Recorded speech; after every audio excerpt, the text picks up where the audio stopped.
Hello everybody and welcome back to the JBoot 2, and in this new Ninjago video I'm going to be talking about the brand new released Ninjago Reimagined legacy short entitled Gold Rush. This is the second of the presumed 5 that we'll eventually be getting from the series. While not a direct follow-up to last week's episode, it does have some ties which could explain episode 1's world. Again, if these are connected like it's trying to imply. But I'll treat this as its own review for now, and maybe I'll make a separate video discussing all the lore connections that could possibly be there. If you don't know how my reviews work, basically I do a brief rundown of the events, mentioning bits here and there. And then at the end I give my overall thoughts with the positives and negatives.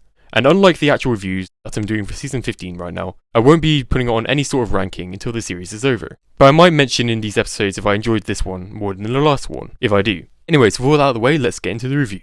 The short opens with this 80s futuristic aesthetic logo saying Gold Rush, and we are immediately blasted by this incredible music. Gives me Tron vibes if you've ever seen that series.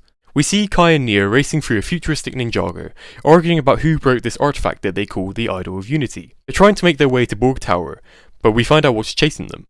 A bunch of creatures engulfed in this black smoke Cyrus Borg calls Shadow Banshees, which look really cool and are brilliantly animated, as goes for the rest of the short. He says that they have 5 minutes to get to the Idol Beacon, top Borg Tower, before the Shadow Banshees take over the sea. The two race to Borg Tower, Kai in his X1 Ninja Charger, and Neo, who eventually uses the bike which comes out of the bonnet, like in the sets. They almost make it to the tower when a swarm of Banshees surround the tower with the black smoke. Kai and Neo get separated inside this, each with a piece of the idol. There's a sense of panic as they try to find each other. When they eventually do, there's a sweet exchange, thinking that they lost each other. They hug and the idol starts to glow gold. That's when they realise that it's the idol of, Unity, and combine it, turning themselves into gold versions of themselves, the golden legacy versions from the sets. They reform the car with the power and use it to fly up to face the Banshees. And before I continue, I just want to point out that this has to be golden power, right? As they use the power of creation to create the car again. So I wonder what lore implications this idol has. Does it keep a fraction of golden power inside of it? I guess we'll have to find out. Anyway, this leads into an incredibly animated action battle as they get the idol to the top of the beacon. Once Neo places it on top of the tower, all the Banshees disappear. Then it cuts to Borg saying that they did it, and they argue about who actually did it, which I thought was quite amusing. They then drive off with the idol into the sunset, and we cut to the Gold Rush logo again at the end of the short. These shorts are continuing to blow me away. I loosely spoke about it in my breakdown, but oh my god, the animation in this is amazing. I would honestly take a whole show with this crisp, beautiful animation. It doesn't have to be Ninjago, and I'd still be a fan. And the music was great as well, and made some of the action scenes for me. The story was fairly simple, but it didn't need to be anything too exciting.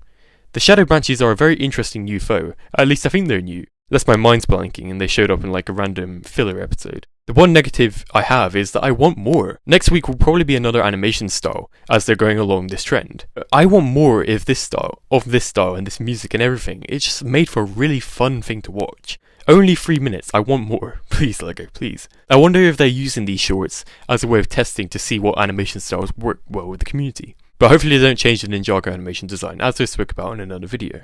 Overall, I give this short a 10 out of 10. Honestly, 0 complaints. It was amazing. What did you think of this short? Did it blow you away? Or did you think it was nothing special? And what do you think it means for any of the lore of Ninjago? Let me know in the comments down below. And while you're down there, why not like and subscribe, and share with fellow Ninjago community members. Also, you can join my Discord where you can discuss Ninjago further, or you can follow my social medias where you can keep up to date on the channel.